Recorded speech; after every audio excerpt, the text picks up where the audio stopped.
Facebook should be good. YouTube is coming up. Maybe. Facebook is live. You confirming, and it helps when you confirm it. Facebook's live. All right. Good morning, Facebook and Instagram. I think we're just bringing up YouTube, but You able to see Instagram, Nick? I'm getting It's loading. yeah, I'm getting a loading. looks like Instagram's still loading. Yeah, it's nothing on our end, I think. Just getting going, guys. So bear with us for a moment. Okay, hold on. Thank you for joining us. I think we're trying to get Instagram going before things get too juicy. Yeah. Yeah, that's working. Was that Instagram? No. Oh, that was yes, that was good. All right, perfect. And YouTube should be live. Yeah, All right. YouTube's good. We're just waiting on Instagram now. Well, while we load up Instagram, we'll get. This is the 18th. So welcome to our 18th live chat of 2020. Right, looks like Instagram's coming up now. Instagram should be live now. So as always, it's a Q&A session. So we're here to answer your questions, and we have about 10, 15 questions from last week. Or from between last week and today. Feel free to ask any new questions. We're here to talk about all things 034, anything automotive related. We haven't gotten too many questions about other stuff lately, but I'm always happy to talk about cooking, love, sex tips. We're all fire experts now. Oh yeah. Yes. Evacuation prep. So we here in the Bay Area, you may have heard, we're experiencing a tremendous amount of natural fires. So there's a fire near 034 Motorsport on the other side of the 3,000-foot mountain, right behind us, and also at my home, and several employees' homes are being threatened potentially by fire. So we are still open for business, and nothing's changed here, although it is a bummer and it's very stressful what's going on. But for the time being, we're doing fine, other than not being able to breathe very well at all. So the air is a little thick right now. Yeah, the fine particulate matter in the air is really bad. It's like I don't know if you can hear it in my voice, but it's like smoking a pack of cigarettes. So Okay. as long as you can see us. So anyways, let's get started. And as always, if you have any questions about what we're talking about, feel free to chime in, and we'll be happy to clarify. So the first question, is there going to be any developments for the B9 Q5 SQ5? Nick, is that you? Wow, this just seems like planted by Nick. Yeah. Yes, there is. We don't have a lot to say right now, but we will be working on a ZTF wheel solution for the B9. Tunes, obviously. We'll definitely be doing tuning, and we're working on a strut tie bar, and we'll be doing a rear sway bar and some other things. Pretty much our Dynamic Plus catalog. However, a lot of those cars are air ride, so we may be doing something with links to trick the car into lowering itself. So yes, there is stuff coming. The car is relatively new. The Q series of cars are generally not our first priority, and so we're always going to be serving the sedan and the small sporty sedan applications first. But definitely stay tuned. There's more coming. Do you guys have any old goodies stored away for the URS6? I see most things are off the website, but I'm not sure if there's anything, if they're gone for good.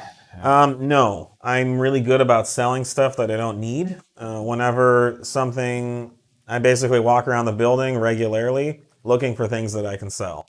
I love selling things. I love getting rid of stuff I don't need.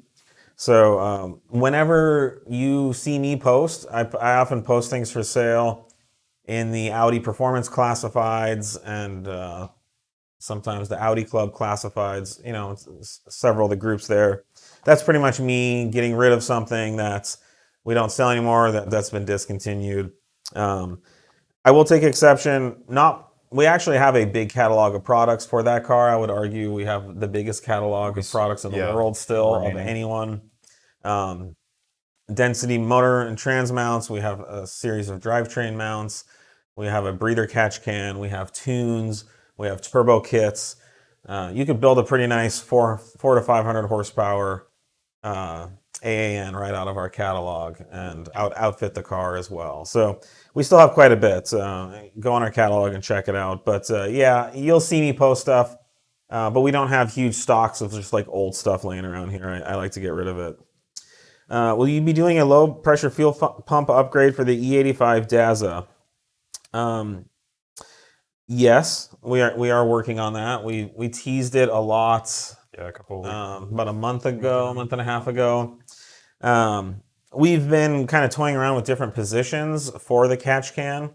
And so at one, we initially designed it so that the fuel surge tank was in the engine compartment below the kind of the brake booster area.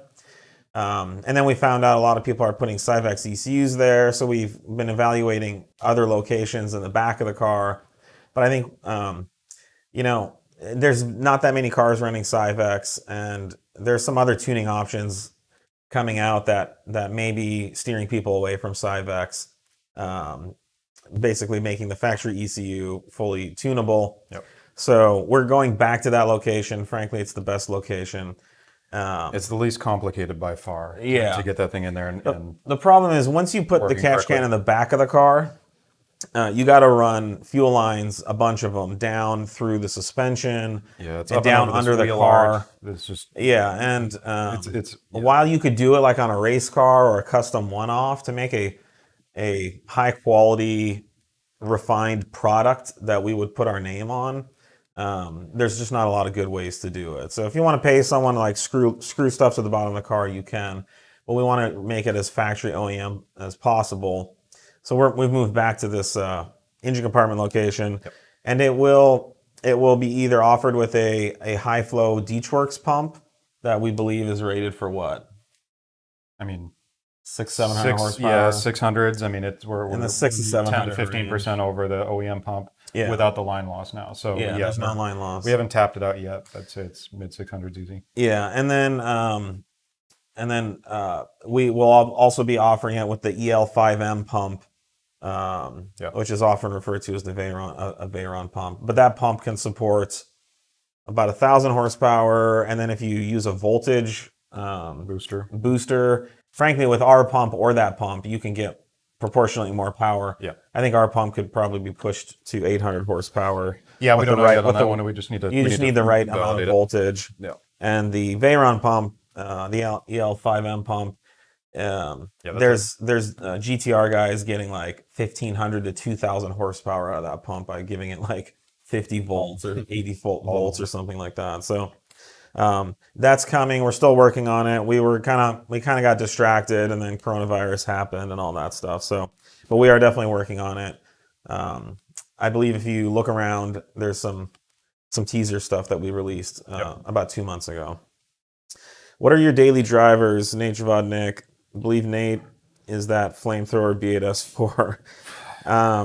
Yeah, so technically, I daily drive any 034 Motorsport development car that needs to be driven or evaluated. So recently, for about the last 8 months, I've been driving regularly our facelift Mark 1 R8 V8, which I obviously prefer. It's a freaking blast, and it's an amazing commuter car. But we're currently doing development on the car. We're testing products, and I really like to familiarize myself with these cars, and so that I can speak to them as an enthusiast and someone who drives them. And usually driving the car for 6 months to a year really gives me that level of insight that I'd like to have. But I have spent a lot of time in our B9S4 before the R8, our B9A4, our TTRS. I've spent some time in our RS3. Nate daily drives the B8S4. Typically the B8. I mean, last week I was B8S4, our Mark 7.5 GTI, B9S4. I think all came home last week for various. The things, GTI, the GTI is really fun actually, with all of our stuff on it. Yep. So yeah, and then Nick has a SQ5 B9 chassis, and what were you driving before that? he had He had a RS6 Avant. That's right. He had a 20 valve 90 Quattro. and a Mark 6 GTI before Oh, that. The Rudolph. Oh yeah, and then the other Yeah, and a Mark R32 V. as well. Mark V. Yeah, Mark Yeah. V R32. So yeah, and if we should post more often, but we should do like a weekly picture of our front parking lot area. So it's all the company cars and employee cars that are Audis and stuff, and it's a pretty good lineup. I'm really proud of the cars that are parked out there. I think it shows that we, as a company, are enthusiasts. We use this stuff. We drink the Kool-Aid. You know, we're not just pretending or faking it. This isn't just some like clever marketing scheme to like, you know, invest in inventory Yeah, we're and turn it over 4 times a year. we're not just shucking product. X amount of profits. I mean, of course we do that, but we're also enthusiasts. We love this stuff, and that's why we do it. Why supercharge doesn't produce as much torque as typical turbo platforms? Well, that's easy to answer. So, a turbocharger is exhaust driven. So that means that the exhaust that comes out of the engine, out of each port, flows into the turbine housing of the turbo, which has a reducing radius that accelerates the speed of the air, which creates a nozzle that forces the exhaust gas at the turbine wheel at a high velocity. A supercharger, on the other hand, is driven by the crankshaft itself with a belt that connects the crankshaft to the spinning shaft of the supercharger. So superchargers are they have a 1-to-1 ratio that they spin at the speed of the crankshaft. So if you wanted to, you could put a really small pulley on a supercharger and you could get that thing to spin up really fast. Yep. But then it would be maxed out, and so you could produce a tremendous amount of torque down low, but then you wouldn't be able to produce any horsepower. Your rev limit would have to be much Yeah. lower. Yeah. So this is kind of similar with turbochargers. So a turbocharger, you could have a tiny little turbine housing on it, and you can get that thing to spool up really fast. Think, the 1AT era KO3 turbo. But then it runs out of steam up high, and the compressor wheel basically maxes out and can't flow any more air. So properly sized turbo can produce a tremendous amount of boost down low because there's not a 1-to-1 ratio to the crankshaft speed. So even at a low crankshaft speed, if the engine can produce a lot of exhaust gas, then that turbo can spin up. Yeah, and the turbo's kind of a self-fulfilling Well, yeah, it's a creature. The more the more Yeah. the more boost it starts building, it's just going to build more. The more boost it builds, the more exhaust gas, which creates more boost, which creates more exhaust So you can- and it's this like it's almost like basically a called nuclear- turbo lag on the bigger turbos, but you can sit there at 1 RPM, floor it, and then eventually, depending on where you are, but eventually the boost will come up and then reach a set point. Whereas the supercharger, it's going to hit a point and it's always going to be there. So just like everything in life, we like to talk about compromises a lot. Turbochargers, you accept one set of compromises, but you gain another set of benefits. And in a supercharger, you accept compromises and benefits as well. So, you're kind of focusing on one of the benefits of a turbo producing more torque down low. However, superchargers do not have any lag.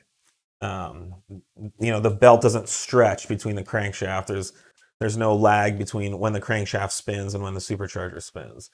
There is quite a bit of lag in a turbo. The more you reduce that lag, then the less it flows. So both have their benefits. You can build very fast cars with both. And, you kind of see Audi picking and choosing these compromises in different models by how they implement these technologies in their different engine platforms. Great question. Thank you. Yeah. That would be a good little tidbit. B8 surge tank, low pressure fuel pump upgrade. Surge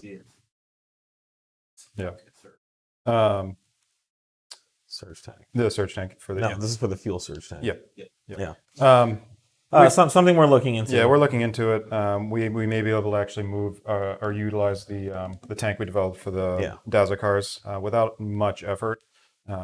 So it's something we're looking into. It does require return lines and some other stuff. So there's some details we've got to iron out there. We want to get the Daza finished and out to market first, but definitely we'll keep you posted on that. What are your thoughts on the CREC engine compared to the CAKA, the Kaka engine? Yeah, the Kaka engine. That's yeah. So basically, this is a Earlier S4, S5 versus the later A6, A7, and in Europe, some of the kind of last model year S4, S5s. CREC, it can be a little more efficient, particularly at light load because it can decouple the supercharger.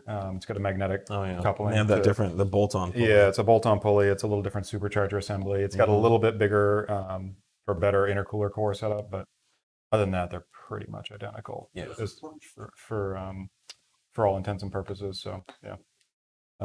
Wait, it's not intensive purposes? Intensive purposes? No. Intense and purposes. 2019 Golf R, looking at your downpipe in the next couple months. Do you plan to pull them like other companies? Maybe. We are evaluating the situation and getting more information. We're not gearing up to sell the company like someone else. So we're not in a hurry to do that, but we're evaluating the risk. And again, we sell all of our high flow cat downpipe products for racing and off-road use only. So there's some question that the EPA is enforcing, smog and emissions laws for racing and off-road use as well. They have released a statement saying they are legally, just like anything else, a politician, say the president, can say one thing. They could pass an executive order saying they're going to do it, but then whether it's legal or not is a whole other story, and then the courts decide that. So I would say if you want to get one, now's the time. Sooner the better. I don't anticipate high flow cats being a product, 2, 3, 4 years from now. Yeah. And, if you guys think cats are bad, wait till the particulate filters hit the US. Yep. That's a whole other layer of emissions and restriction. And again, the tuning industry will deal with it, and we will come out with great high quality tuning products. Yep. But the days of, cutting out cats and putting in test pipe, those are definitely over. And high flow cats, are a good option for racing and off-road use, but yeah, we don't know where things are going right now. The future is not looking bright for these type of modifications. So again, I would buy it now if you have the chance. Even try going on eBay and buying some of this stuff. It's getting harder. They won't even sell. No one on eBay will ship a test pipe to California anymore, and that's eBay. Yeah, whether you're off legitimately, racing the car, obviously, it doesn't matter. Yeah. So. If you want to hear more about some insights about this whole thing, was it last week? 2 weeks ago. Watch the live chat from 2 weeks ago. So yeah, number 16. Yeah. And I spent some time talking about that. Yeah. Yeah. Let's talk about it. Yeah. The 8.5 tune is there. E85 or only E40. We talk about this often. Currently, we only offer an E40 file, and there's really not much to benefit from E85. Yeah, I'm actually currently running a full E85 file on my car, just because I was testing something. It's certainly easier. You just it's a little easier, but it's well, you don't have to mix it. It's maxed out. I'm running a 179 millimeter pulley, so it's on the smaller side for a 2+. Yeah. And I've barely got enough fuel, and it's a lot of E85 tunes out there just specify that it needs to be E60 or better, and E40 is not that much less. Right. E85. Yeah. So I'm running E80. I'm not running any addition, different timing or anything. It's literally just a fueling change. So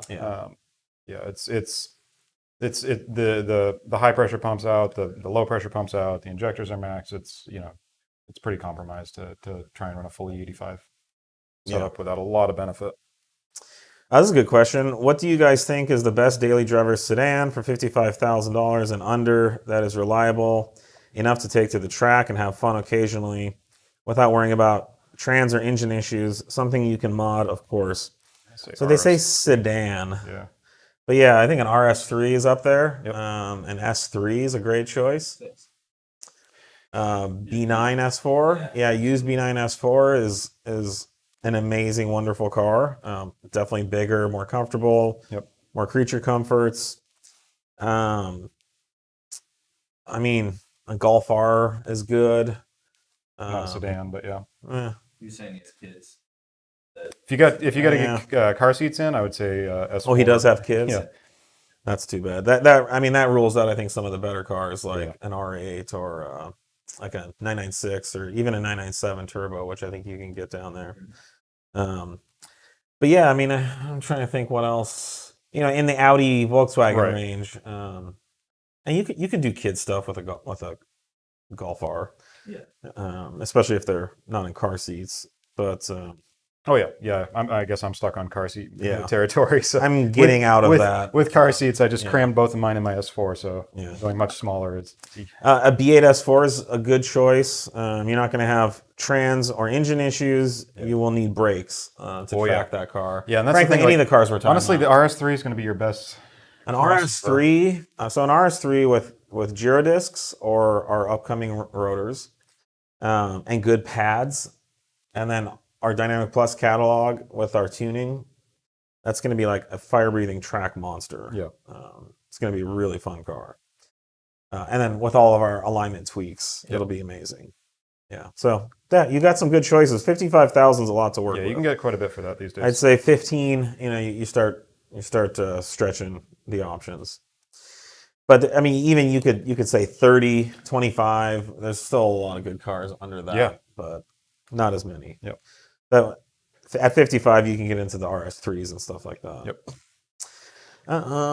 For stage 1 on B8.5 S4, how will my comfort mode be affected? You'll have a lot more speed with your comfort. Just more power. Yeah, but- I mean, the light load cruise stuff is going to be the same or better Yeah. than factory. There's really no hit to that there. The more you romp on it, the faster your economy does drop because there's just more airflow, more fuel. Yeah. But no, light load cruising shouldn't affect it. For stage 2 crackle file, the crackle questions are here. For B8.5 S4, that is safe for factory cats. Could you explain why it's safe and what makes it safer, and what testing data you have to help prove that, please? I'd like to go that route, but go easy on my cats. I'll let Nate respond, but I'll do. Let me just add a couple things. Cats on these cars are problematic from the factory. In other words, they don't last forever. It's possible that crackles could accelerate that. Yeah. They are the fastest deteriorating cats on any Volkswagen Audi we've dealt with. The supercharger application is just harder on the cat. The EGTs are higher. Things just get a lot hotter.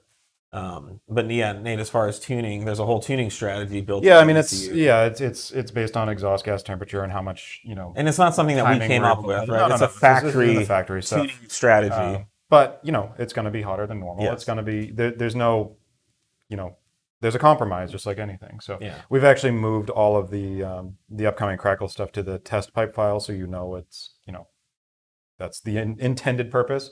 Frankly, the stock cats really muffle it anyway, so there's not a lot of point in it. Yeah. Plus, crackers aren't nearly suppressive.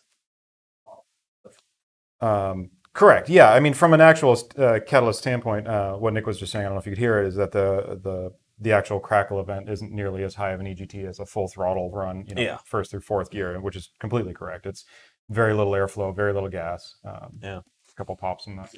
I mean, as far as data goes, diesel. Nate can monitor cat temperatures throughout all the tuning, and you can log it. Yeah. It's So it's we all know- modeled, and it's based off the timing that's being applied. And all We that, know so- we know the cats aren't getting any hotter than they should, and then this is not a new tune. We've had these tunes out on the market for a while. The crackles are slightly newer, but I would say generally, the cats are not high life on these cars, and when you do turn it up, the life reduces likely some amount. We don't have any data to support how much, Right. but it stands to reason that you're going to lose some life.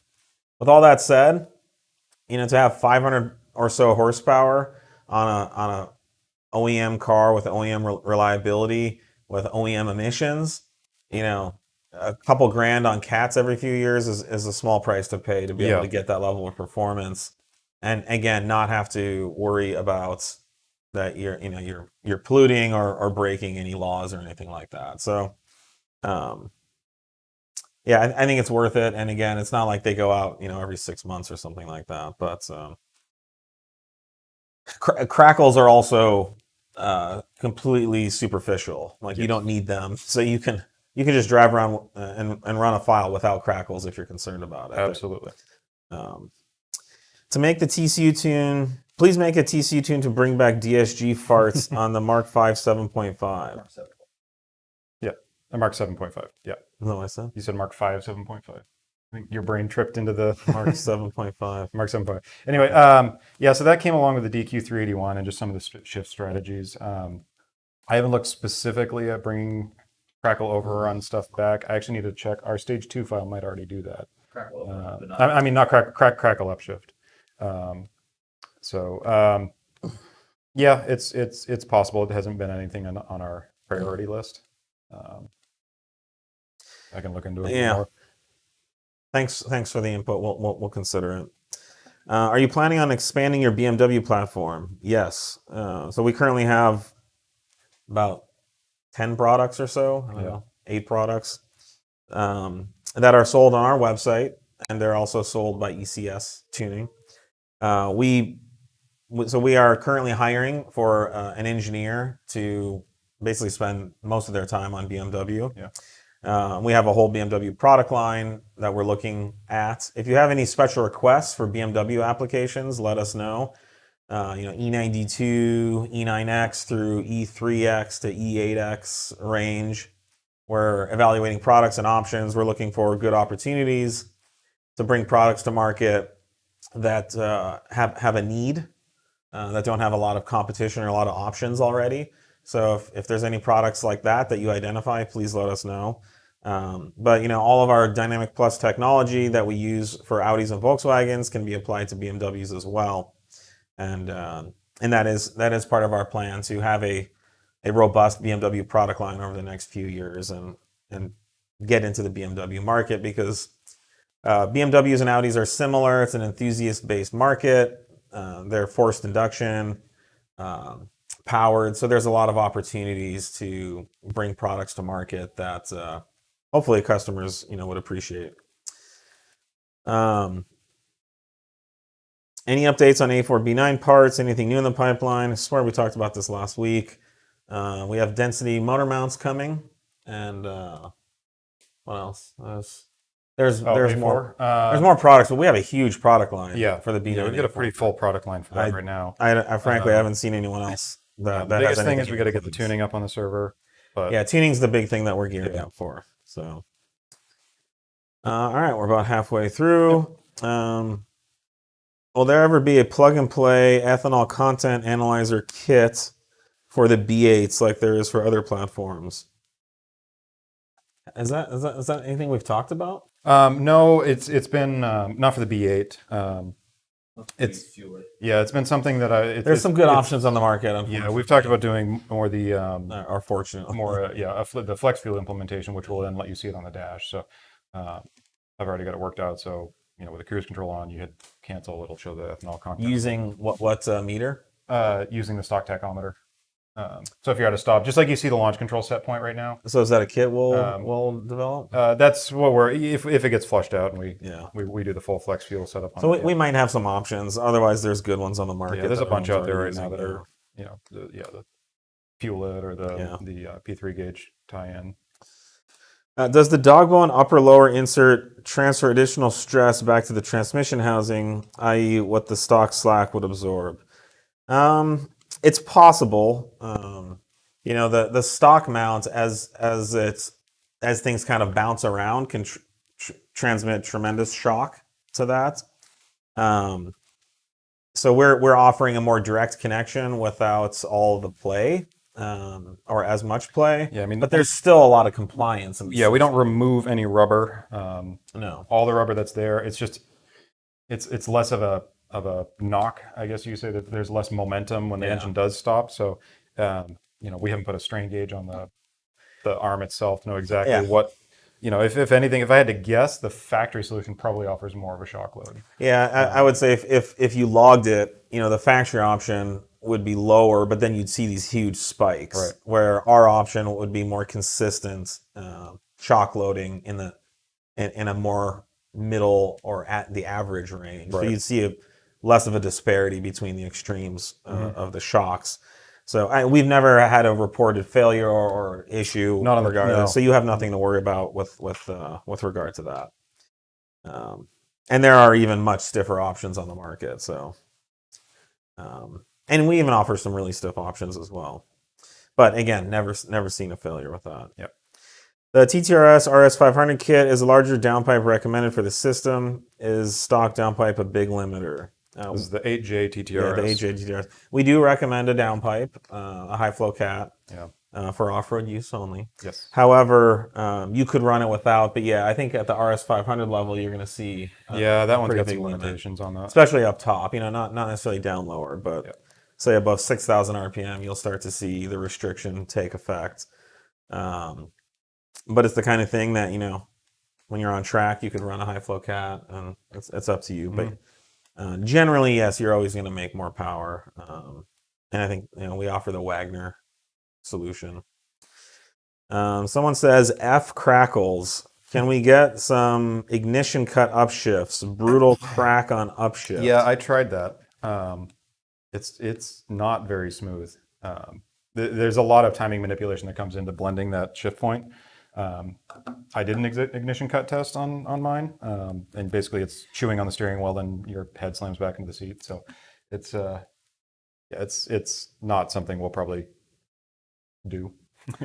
And it would be That was a full it would be a catless ignition cut. application. Oh god, yeah. It's the same ignition cut we're using for the launch control stuff. Yep. So,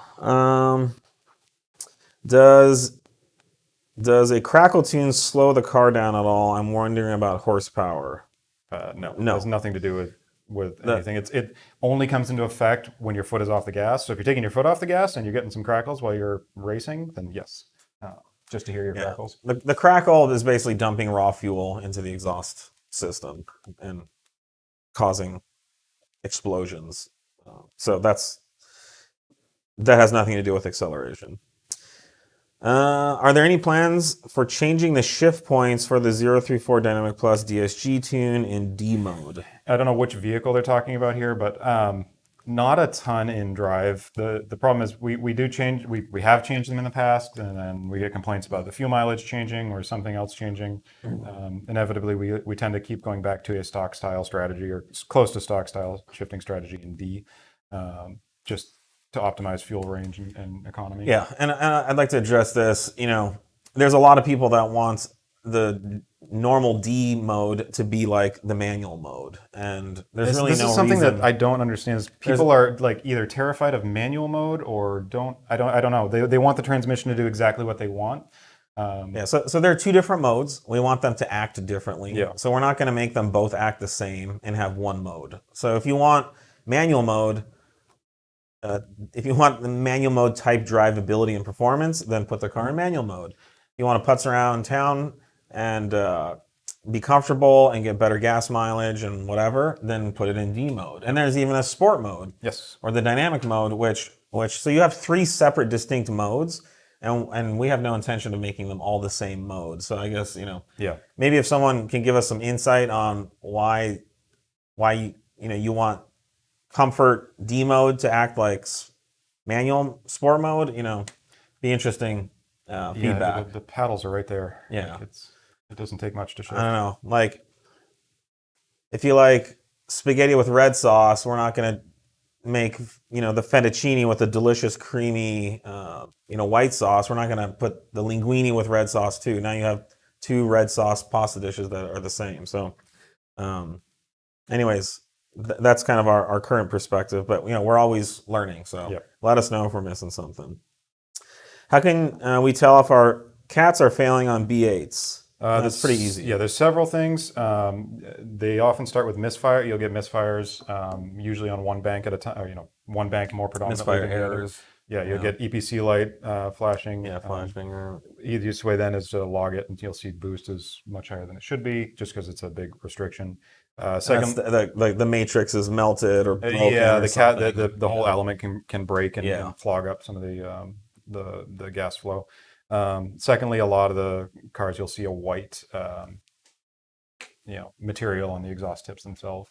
Well, and what about like an error? You'll get an ECU. Of course, yeah. You'll get a sometimes you can get the Cat efficiency code. that's when it gets really bad. That one doesn't usually pop up, honestly. Hmm. They still catalyze enough for the test to pass, even though it's a very compromised element. Yeah. But yeah, it's usually misfires and visual signs out the back. And you don't want to keep driving it like that because it just gets worse, and it's basically a much higher boost level than it should be for very bad reasons. Our 19-inch wheels coming for the TTRS RS3 and the B9 B8 S4. Yes, they are. We have two new ZTF models coming out. One is the 19 by 9.3 for the TTRS and RS3. And what's the size on the B? Yeah. Yeah, so a different offset for the B8 B9 S4. Again, these wheels are designed to fit with no wheel spacers, no hub centrics. They bolt right up.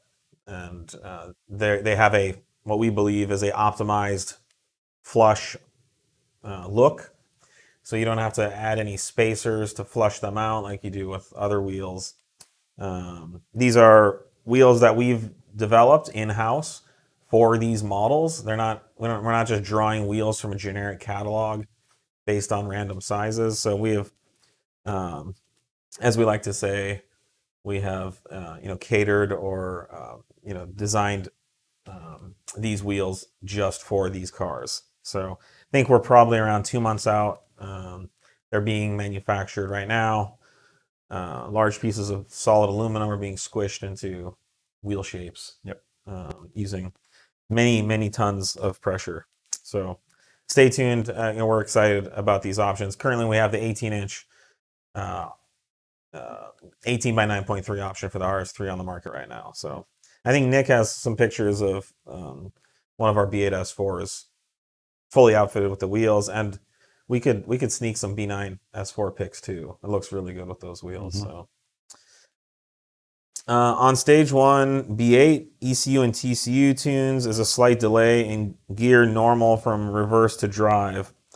Was not doing it before the tunes, but I did see that it shows the next gear to drive in normal drive mode now, and it doesn't engage until it shows that it is in first gear next to it.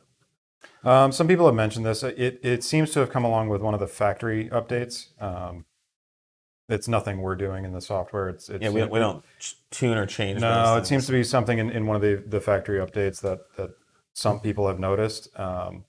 It's interesting because I've just Friday did a car here with a full factory update on the B8.5 S4 and no change that I could perceive with it. So we need to get some more information on why some people are noticing this more than others. We'll monitor it, but yeah, it's nothing we do. We don't tune any. We have no reason to change those things. Those have nothing to do with performance. Is it Audi or Audi? I would say Audi for sure. Audi. Or Audi or Audi. Yeah. I think Audi is like maybe a East Coast thing or but I think just normal American English Audi. Yeah. In Germany they say Quattro. It's pretty cool how they say it. I bet Jason Camisa could do it. He's got great German accent.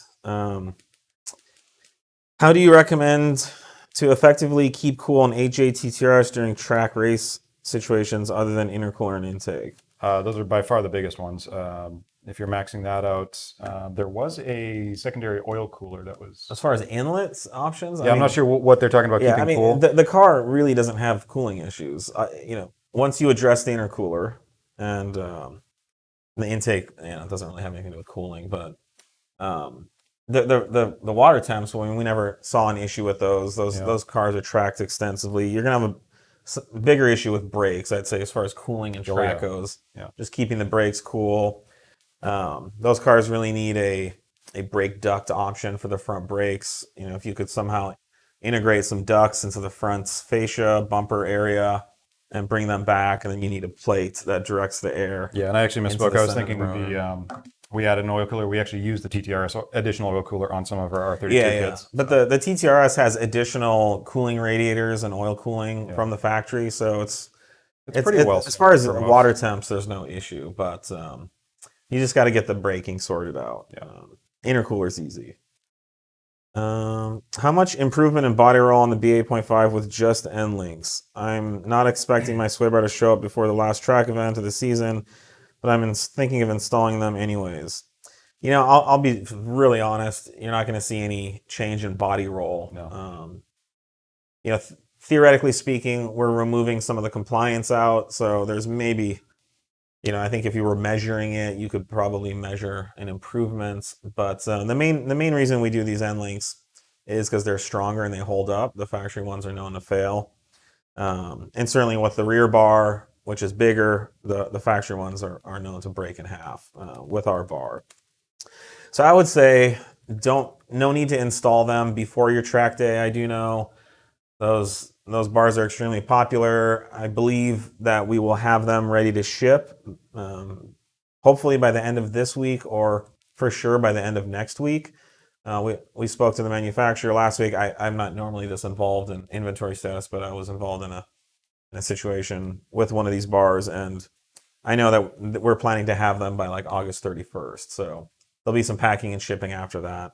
So certainly first week of September. I'd recommend you just go do your track day and then install everything at once. So on a B8 S4 with AMAX, I'm seeing the car pull power on shifts. Is that normal with your tuning? Mm-hmm. Yep.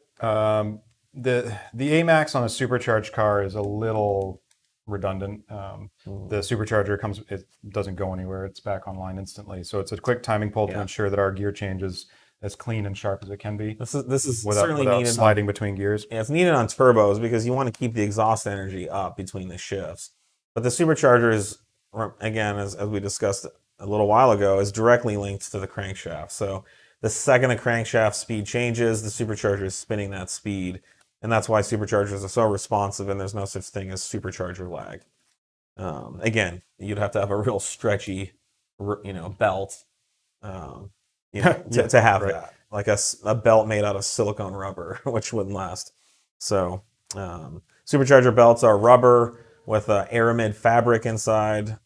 Imagine like a Teflon type material that is very resistant to stretching, and is conforms its shape and dimensions under tensile load really well. So the belt does not stretch.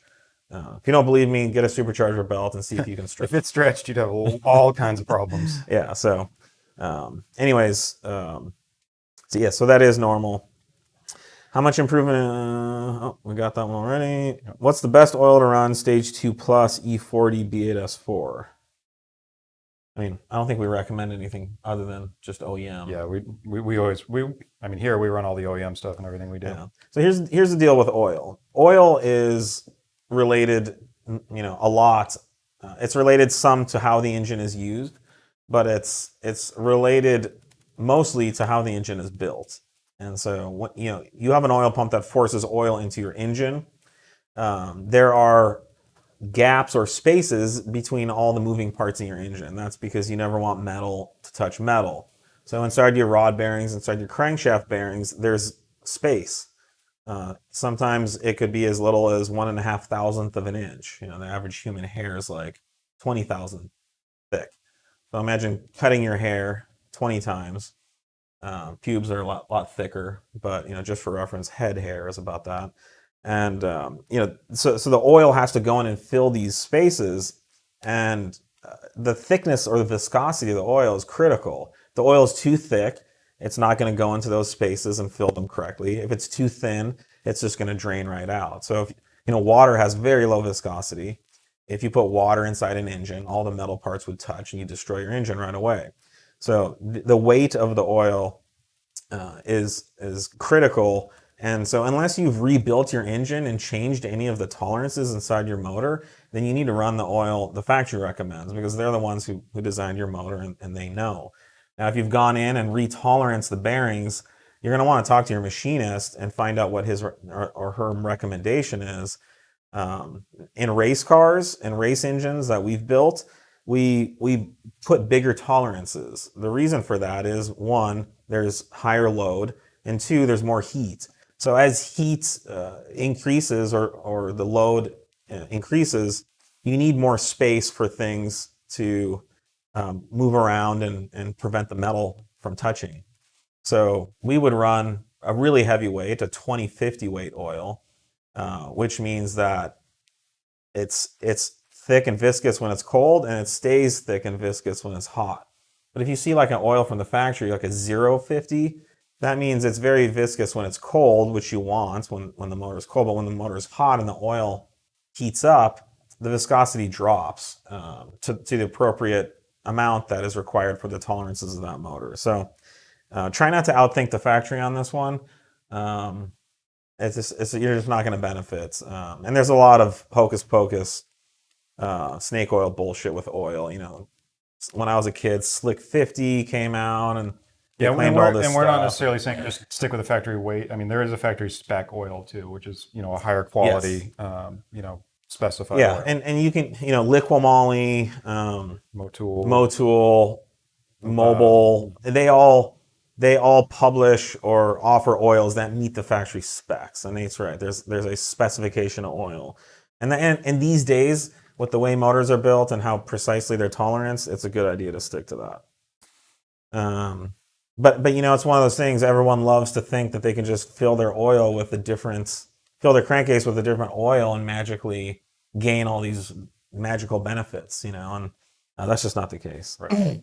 We've talked about spark plugs are kind of similar. You know, so the spark plug should be gapped in tolerance for a certain type of performance, certain type of combustion performance, and once you light that air fuel mixture inside the combustion chamber and that flame front propagates on its own, having more spark there is not going to help the fire burn any hotter. So there's a lot of snake oil there too. Yep. What's the approximate weight of ZTF 19-inch wheels? So all of our wheels are, we try to target about 1 pound per inch. So they're around 19 pounds. The R8 wheel is going to be a little more. The R8 wheel is, yeah, and when I say that, I'm referring to like the average, you know, 8 to 9.3 inch wheel that we offer. The R8 wheel is over 11 inches wide, and that weighs more. But we will publish the weight of those. But yes, no, they're as far as performance and weight, they're about as good as it gets, you know, unless you want to get crazy. And like, I don't know, I don't even know if the carbon fiber wheel's out there. Yeah, I don't know. Yeah. All right, so we got about 10 minutes left. Do you guys plan on having bigger turbo maps for the RS3 TTRS soon? Yeah, we're gearing up to release stage 2. If you're really interested in our stage 2, contact us. We're just kind of putting together the marketing materials right now and adding it to the site. But we've been testing our stage 2 for Quite a while now. Over a year. Yeah. That's very good. It makes a ton of power on E85 especially. We have both injector upgrade and stock injector versions. Yeah. So we don't publish any more power for the bigger injectors, but it just gives you more headroom, just in case you want it. As far as bigger turbo stuff, it's coming down the road. We don't have any timelines right now. Yeah. What's up with 4.0T low pressure fuel pump surge tank? Yeah, same as the BA. Same as the BA. Yeah, we're waiting on some more testing on some other but stuff. we have a really good tank solution, and we believe controller setup. And the controller. We can fit that in lots of different applications. But it ties in really well with the factory control systems. So. Yeah. Do you guys ever see yourself expanding into BMW? My S4 got totaled and I got an M5. Yes. Mm-hmm. So we do have some BMW products. As we just discussed, we're expanding our engineering effort to include a full-time BMW engineer. So there is more coming now. You know, I can't say for sure how the M5 will fall into that. Right. But definitely more BMW coming. Our initial focus will be on the 3 Series cars, but a lot of the parts are, they cross-reference, so We'll see. What's the best lower control arm setup for an A4 B5 race car? Well, what we used was, factory arms with sphericals. We actually used to sell them. We stopped selling them a while ago. So if you can find someone to help you with that, that's a great option. The factory arms with the rubber mounts are not ideal for a race car. So you want to get all the rubber out of those arms if you can. I believe we still offer our upper rear arms And we offer And spherical. upper sphericals, but and we could make the lowers, but the market just wasn't there, and Yeah. for the time and effort that we were putting into them. So maybe someone out there is selling some used ones. That would be the way to go. But yeah. So let's see. How much development is put on parts for old school Audis nowadays? S2, RS2, etc. I'll be honest, just about zero. Yeah. It's some maintenance and upkeep stuff for what we have to keep product lines going. But as far as new development, yeah, I mean that market is it's the cars are older, and we do still offer. Again, I think I think we probably still sell more parts for those cars than anyone else. Yeah. But there, a lot of that stuff has moved to like the small shops, the big turbo kits, the customizations. I think another issue with those cars is just keeping like the HVAC system going, the AC, the there's a door lot- yeah, you locks, gotta the be pretty involved windows, with those. the window regulators are unobtainium. So if you want to think about the company that we are now, imagine a brand new Audi S4. We develop a whole product line for it. It's a nice new car. Everything's available. That's what we're going for. We've moved on from that older parts market, unfortunately. Yep. Let's see. Anything for the 4L Q7? I don't know what the 4L Don't is. think so, But Yeah. no, I know it's a chassis code. New one. Okay, yeah. I know about chassis codes, but yeah, no, Q7's not. I don't really think so. A mod market. not a lot of people looking to modify those, unfortunately. What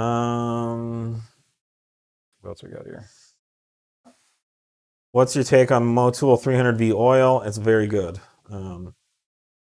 As long as it meets the OEM spec, it's as good as you'll ever need. So, we've used Motul here in our service department. I think we're doing Liqui-Moly these days now. But oil, oil is a commodity. Coke and Pepsi, they're just, it's like different amounts of sugar and carbon dioxide and water, but they do taste different, so you could choose. But I'll argue that if an oil from Liqui-Moly, Mobil, and Motul all meet the same specification, then it's a commodity, and you can put any of them in your engine interchangeably, and there's no magic. Frankly, I'd say the same thing about gasoline. I think people get all worked up about Chevron versus Brands. Yeah. but there's gasoline is a very precise formulation. It's a very strict regulation. No one can just come to the market with some random formulation of gasoline that doesn't work as well. So generally, unless someone puts the wrong thing in the tank, like it's a mistake. There are some detergents and things that different fuel companies add, but I think generally the American consumer is manipulated to think that there's magical properties to various products that aren't really there. So I wouldn't, as long as it meets the specification and it's a reputable company that's not scamming people, then I think you can run any of those. There's plenty of good options in the market. So what's that? There's so many. I mean, there's new ones coming out all the time too. New oils from Europe and stuff like that. Amazon Basics. If it meets the spec, and it's synthetic and whatever, all right, about 5 minutes. What does 034 stand for? How did the name come about? I recommend you go check out our t-shirt on our website. We have a shirt called 034 Defined, but 034 is the first 3 digits in the VAG part numbering system for the Audi 5-cylinder cars. So when we started 034 Motorsport, all the cars to mod were Audi 5-cylinder cars like the Quattro and the Audi 4000 and the Coupe Quattro and the RS4. And so all the part numbers for those cars mostly start with 034. Nowadays, B5 stuff is 07K. I'm sorry. The newer Audi i5 stuff. So the second generation i5, like the TTRS and the Rabbit, that's 07K. Yep. 2.7 is 078. Yeah, they all have families. Four-cylinder power- V5 is 058. So, if we started the company today, it might be Daza Motorsport or something. Right. If it started in the same yeah, vein. or 07K Motorsport, But yeah, that's where that started, and we do have a T-shirt dedicated on how to say it, and I think we talk about that as well. Yep. We've got our launch control and all the ones, but Yes, the V8 launch control questions are back. faded a lot. The launch control. We're out of time. Yeah, right. And we gotta go. Launch control is really close. I'm trying to make it better than what we have now, or as good and as smooth. So that's where I'm at. Is just trying to get it refined. So I'm doing some more testing. I've been testing the launches, daily. Talk about these. So it's the software is working. It's a matter of just refining it and making it as repeatable and as fast as our current solution. Yeah. We should talk today and say we will release it soon, and we can always improve it later. But we want to talk about this right before we leave. We have kind of a fun product. This doesn't make your car faster, but these are it's a zooming in there. Yeah. These are some new cup coasters. So you don't damage your never table. mind launch control. We got some coasters. These are ZTF. So this is our ZTF wheel it is. design on the coaster, and they have a nice brushed finish and then a felt pad underneath. So it's kind of a fun thing to have on your coffee table or your counter or whatever. And they're branded 034 as well. So these are pending release, and again, just a fun thing. We've priced them very low. We're not trying to we don't really try to make money on this stuff. We just love it when you guys support our brand. So appreciate you guys joining us this week, as always. This is like kind of like become a highlight of my week now. On the Sunday, I'm like, oh, cool, it's live chat tomorrow. So we're really enjoying it, and we love all the questions you guys keep firing our way. And sounds like you guys have been enjoying it too. So if you have any feedback on what you're seeing or what you'd like us to do differently, don't hesitate to shoot us a message on Facebook Messenger or email us or something. We're here, we're open, we're doing business. And it's been a challenging year to stay open. It's been the hardest Every year hurdle our way. I can think of to navigate one disaster after another. For emails and stuff. Yeah, and we're doing our best with email support response times. So we're sorry. Our current response time's about 3 days. We just added a new member to our customer service team who's helping with that.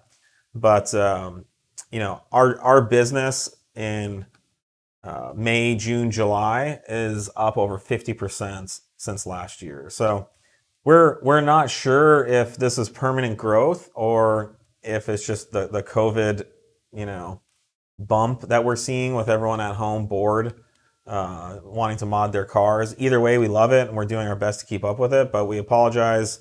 We are doing our best. No email is being ignored, and our team is working overtime, even on weekends, to stay caught up. So we want to get back down to less than a 1 day response time. That's our goal. Yeah. But thank you guys for your patience, and thank you for your camaraderie and your patronage. It means the world to us. So we will see you next week, and stay safe out there, and we'll talk to you guys soon.